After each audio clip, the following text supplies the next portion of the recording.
শরীফ ওসমান হাদির কথা মনে আছে তো নাকি?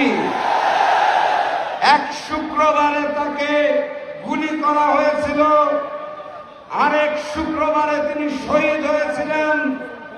আজকে আরেকটা শুক্রবার তার রেখে যাওয়া সংগঠন ইনকিলাব মঞ্চের জাবেরের উপর গুলি করা হয়েছে।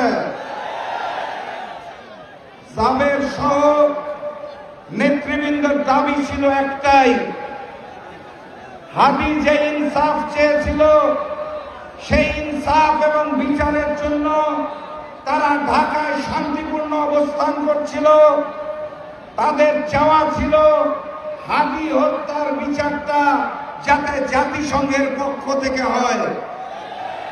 শুধুমাত্র এই দাবি করার জন্য তাদের উপরে আজকে নির্মমভাবে হামলা করা হয়েছে, গুলি করা হয়েছে, তাদেরকে আহত করা হয়েছে। কোথায় আজ ইনসাফ?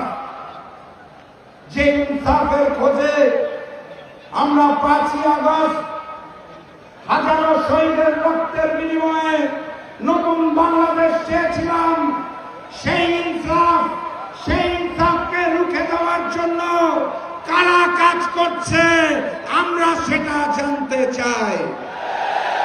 কারা হাদি হত্যার বিচার চায় না, কারা হাদি হত্যার তদন্ত চায় না, তদন্ত এবং বিচার হলে কাদের নাম আসবে, কারা সেই লাঘব, কারা